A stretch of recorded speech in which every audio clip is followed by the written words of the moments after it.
Alright, we're finally here. The end of a trilogy. We started this in June by talking about the IGN footage, came back in October to update my thoughts, and now the game is out and I can finally review it. Keep in mind, this is a spoiler review, so by definition I will be willingly spoiling this game from beginning to end. So if you haven't beaten the game yet and care about being spoiled, go beat the game before I beat your ass. I know the game's only been out for a little bit, but I don't want to do 2 videos just to talk about the story. I think discussing spoilers is just a lot easier to talk about in thoughts in full.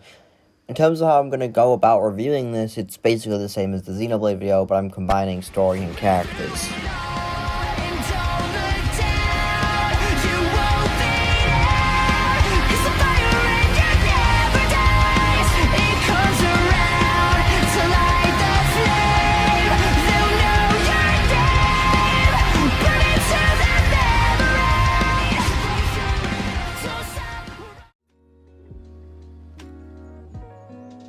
Now, okay, look, originally I wasn't going to cover the soundtrack. I thought it was going to be the typical Sonic soundtrack where most of the songs are bangers, but not enough to really talk about. But goddamn, this game surprised the fuck out of me. Not only did this game have so many good songs, but it also had ones that were really touching and actually meant something instead of just being edgy rock music.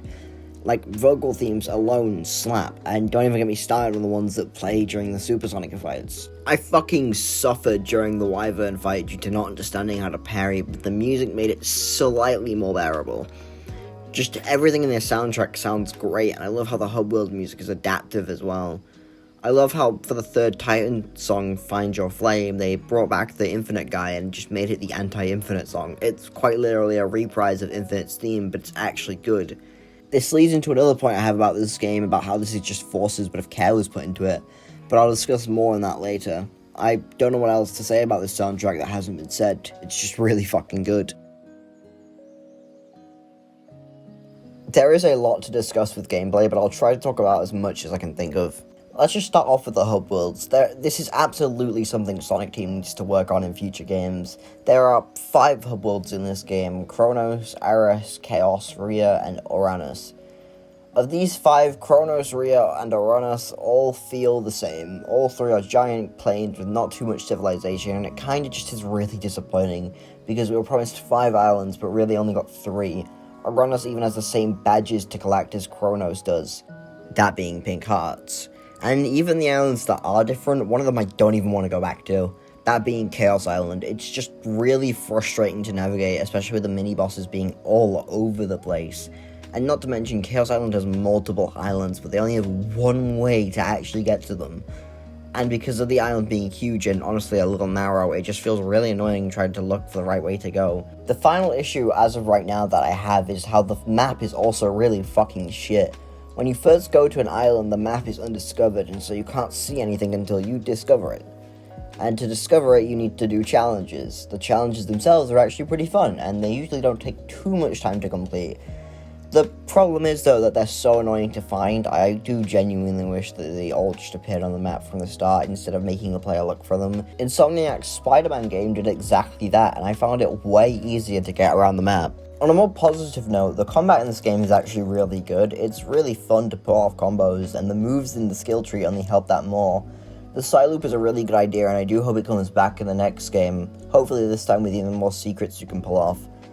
The Supersonic fights are also really good when it comes to combat. It's so fucking fun just going insane on bosses, even on mini-bosses too. I'll come back to the bosses later because they need to be in their own section. Combat isn't perfect though. Parrying is a bit annoying to learn, at least for me it was. However, once I did learn it, I realized how busted it was. Parrying absolutely needs some slight tweaking in the next game. I also think the skill tree was a little wasted. They managed to stretch it through the entire game, but I was hoping for there to be a little more. The skill tree is mainly used for new moves, but I would have preferred for it to be used to also improve already obtained skills like the side loop. To bring up Spider-Man again, I think they could really borrow from that skill tree. In that game, there were 3 different categories, and while you could unlock new moves, you could also improve other things, like ways in how you generate focus, or how many times you can use web zip in a single swing. Now, obviously, Sonic would have to be different, since last time I checked, Sonic can't web swing, nor was he bitten by a radioactive spider. But it's a good layout to start with. Imagine being able to upgrade Side Loop to unlock more drawings, or maybe increase the range of Sonic Boom. The combat is still good by itself, but again, I do feel like there could be improvements here. Moving on, I want to talk about the boss fights. Oh my fucking god, these boss fights are so cool. They're easily, at least in my opinion, the best part of the game. The music here really assists the experience too. Even the most simple of boss fights like Giganto feels super cinematic and it's great. I love how they don't just make you be supersonic at the start of the fight either. You actually have to go get the emerald yourself from the head of each titan, and I don't think, as far as I'm aware, that's something a Sonic game has ever done before. Usually you just start off as supersonic, but this game makes everything more interesting by adding that small normal Sonic part at the start of the fight. There is really nothing I can say needs to be improved on the Titan fights. In terms of mini-bosses though, they're also really good, but I do have one kinda small issue. Some of them I do wish didn't immediately attack you as soon as you're in range, because it makes traversing really annoying, especially since it plays a small scene when the mini-bosses see you. Chaos Island only actually just makes this worse. The fortress is so fucking annoying, and I wish it was something you had to challenge yourself instead of it challenging you. It's a small gripe, but it was something I would like to see be different in the next game. I'm going on a tangent here, but I'm thinking about it, and honestly, Chaos Island might just be the worst in the game. It's narrow, it's far too annoying to get around, there are way too many mini-bosses, and 95% of the puzzles are 2D in a 3D open-zone game. I do not like this island, if you couldn't tell. It's just not fun to play. Like, I'm sorry, but I would honestly rather go play the 3 different versions of Chronos 20 times every day more than I would go play Chaos Island. They weren't fucking kidding, that island is literally chaos. Anyways, the gameplay loop with this game is honestly just kind of okay. It's not awful, but it could be better. The gameplay loop is basically just go to island, get memory tokens, talk to character, get vault keys, and then get Chaos Emerald. And repeat. Not a massive fan of this, to be honest. Grinding vault keys and tokens can be really tedious and gets pretty boring after a good while. Occasionally there will be little mini games you can play, which for the most part involve the Coco. These are sometimes fun. I say sometimes because if I ever have to hear the name Coco Roundup, I might just end it all. But again, the gameplay loop is just okay. Oh, sorry, I forgot to mention the part where you can completely break this so-called gameplay loop with our Lord and Savior, Big the Cat. Yep, you heard me right, Big is back in this game with his own unique cyberspace portals, which, if you enter, you can fish and get tokens. These can buy you stuff like Eggman memos, which I really recommend getting, especially if you're super into the lore, because it drops some pretty massive stuff. It's also just overall got some good dialogue. Big the Cat tokens can also buy you vault keys, and this is where it gets broken, because the further you are into the game, the more coins it takes to play Big's fishing minigame, but it also gives you better stuff, which in turn gives you a lot more coins. Utilizing this to the fullest means you can get all the vault keys you need at the very start of the island, and if you're worried about running out of coins, you just need to wait for a Starfall event, which gives a fuck ton of coins if you get lucky. So basically, Big the Cat is fucking overpowered in this game, and I highly recommend his cyberspace portal is looked for as soon as you reach an island. Speaking of the Starfall event, however, I despise this mechanic so much. On paper, this is a great idea, but they really fumbled when executing it. You can't see shit, it takes up so much of the screen, and to make everything worse, I hope you aren't trying to get to a checkpoint you set, because guess what? The checkpoints blend in with the Starfall pieces. Surprisingly enough, I do hope they bring this idea back. I just want it to be massively reworked. Maybe have it at a special place you can visit during the nighttime and make it 20 to 40 rings to play. Something like that would work way better than the mess of a gameplay segment the Starfall event is. They were on serious crack when coming up with that. I genuinely don't know what Sonic Team was thinking.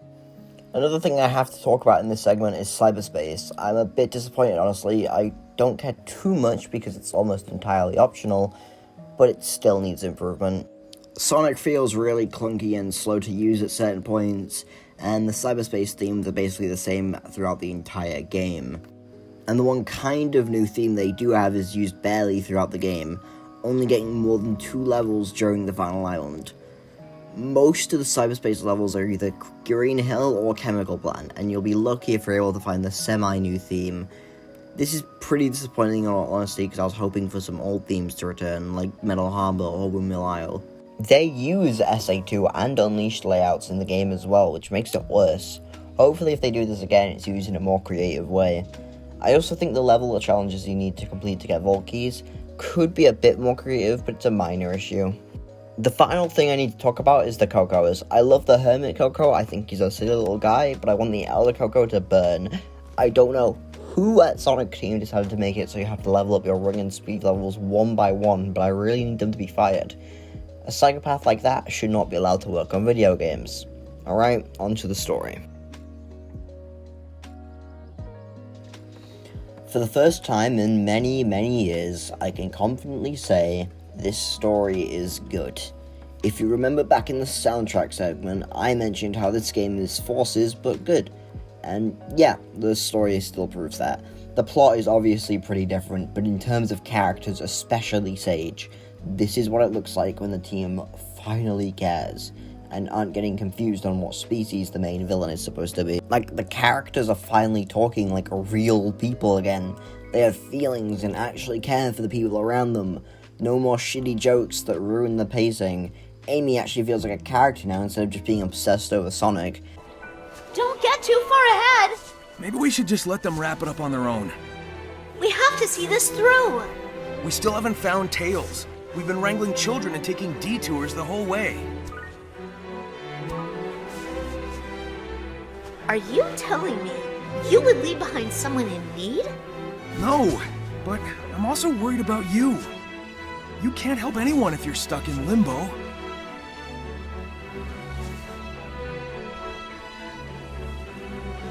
Alright.